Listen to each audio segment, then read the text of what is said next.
嗨，大家好，我是住家 Emily。在世界上有没有一个城市在各个角落都充满着美感呢？别具特色的建筑风格，每个角落都像是精心设计过一样，处处都充满着令人折服的美感。我们今天要介绍的城市就是会让你想要去了，还是想再去一次的巴塞隆纳。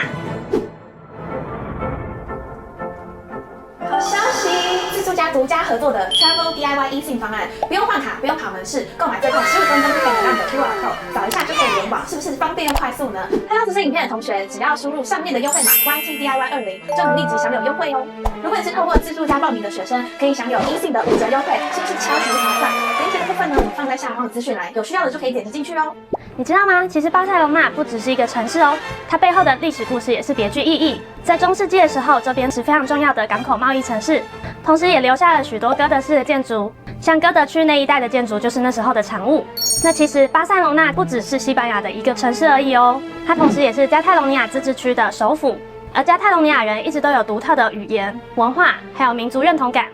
像在2017年的时候，加泰隆尼亚举办了第一次的独立公投，虽然后来被中央政府视为这是违法的运动，但同时也掀起了非常大规模的社会运动，同时也让世界开始关注这个地区的政治身份问题。所以在这里，你不只会看到西班牙国旗，同时也会看到红黄条纹，还有星星的加泰隆尼亚旗，这都明显表示出这个地区非常有自己的声音。巴塞隆纳最大的魅力就是它把古时候的建筑还有历史跟创新融合得非常刚好。你可以在中世纪的哥德区小巷中迷路，同时也可以在非常现代的艺术设计展览中取得灵感。这座城市拥有浓厚的加泰隆尼亚氛围文化，同时也有浓厚的国际感。生活步调中在悠闲还有多元中取得平衡。同时，巴塞隆纳也是高地之城，著名的建筑有米拉之家、巴特楼之家，还有圣家堂。这些建筑仿佛让巴塞隆纳成为了一个艺术之城。其实不只有建筑，街头涂鸦，还有摊贩的摆设，甚至连地铁站都非常有设计感哦。这里是一个非常注重生活品质的城市，人们很少加班，下班之后就是去聊天、喝酒、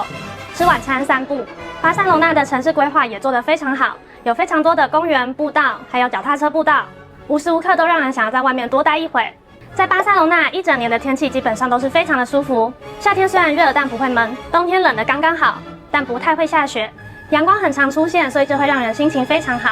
因为当地的天气不错，所以蛮多人会喜欢到海边去玩的。由于旁边就是地中海，许多人搭个地铁就可以到沙滩去玩。夏天的时候，大家喜欢去游泳、晒太阳，或者是玩沙滩排球。春秋的时候，则是比较多人会选择去慢跑、散步，或者是租一台脚踏车沿着海岸边骑。那如果你不是一个 outdoor 咖，你也不用太担心，巴塞隆纳当地人可是非常会享受生活的。周末的时候，白天去市场买个菜，下午在街边的咖啡厅坐一整天，晚上再跟朋友喝一点小酒，这是非常典型的生活节奏。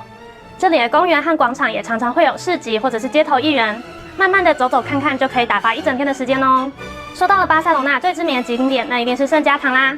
圣家堂是高地建筑里面最知名的一个作品，同时也是全世界盖最久的建筑，甚至盖了100多年都还没有盖完呢。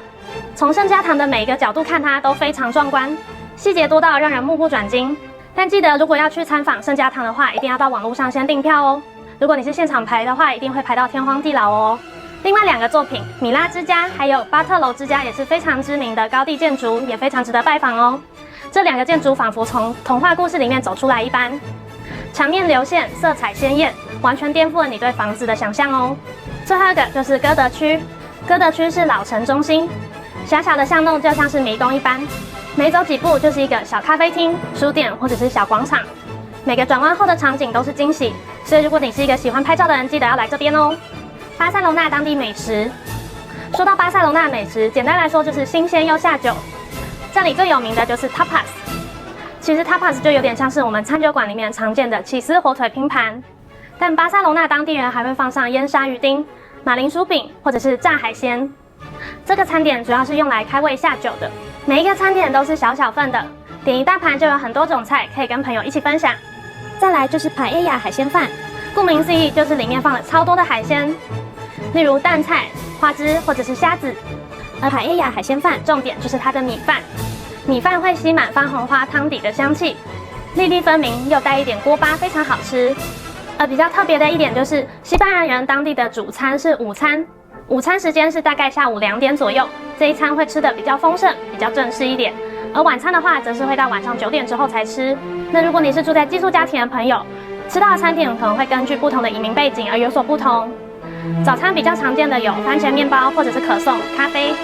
午餐的话会有鱼、肉、米饭配薯条或者是蔬菜，而晚餐的话则可能是三明治配冷汤。在这边还是要提醒一下住寄宿家庭的小伙伴，在寄宿家庭里面吃到的餐点会是以家庭式料理为主，不会像餐厅外面那样的豪华版哦。巴塞罗那城市内的交通是非常方便的，地铁是他们主要的交通工具，基本上大部分的知名景点都可以搭地铁抵达，而且票价也不贵。你可以买 T-Casual 或者是 Hola Barcelona 交通卡，比较适合短期旅行且多次搭乘的旅客。除了地铁，同时还有公车，还有路面电车，它们班次多，站牌标示也非常清楚。那如果你是要去郊区的话，可以搭 Renfe 火车或者是区域铁路。那如果你只是在市中心活动的话，其实巴塞罗那整个城市都非常适合走路的逛街哦。那同时加上脚踏车步道非常完善，你也可以租个脚踏车边骑边玩。那在这边要提醒一下住寄宿家庭的同学，寄宿家庭通勤时间大概会在45到60分钟左右。那如果你是选择住宿舍的话，会稍微近一点，甚至有的可以走路就到学校哦。那说了这么多，我们来看一下在巴塞隆纳有哪些语言学校可以选择吧。Enfrix 巴塞隆纳校区位于巴塞隆纳市中心，是西班牙当地最大的连锁学校，课后活动多，学生满意度非常高。AIL 巴塞隆纳校区师资非常好，课程的时间选择多，有分上午、下午、夜间班，小班制一般平均只有6个人左右。Spanish 巴塞隆纳校区西文测验 CLE 的官方考场，学校设备新颖，有30岁以上的专班。那最后就是大家一定最好奇的，在巴塞隆纳念1个月的语言学校，课程加住宿费大概是多少钱呢？在巴塞隆纳1个月的语言学校花费大约是8到9万元台币左右。那同时这也会根据你所选择的学校、课程、住宿类型而有所不同。那如果你还想知道更多资讯的话，欢迎来自助加游学网逛逛哦。那喜欢我们的影片，请帮我们按赞、订阅、加分享哦。那我们下次再见喽，拜拜。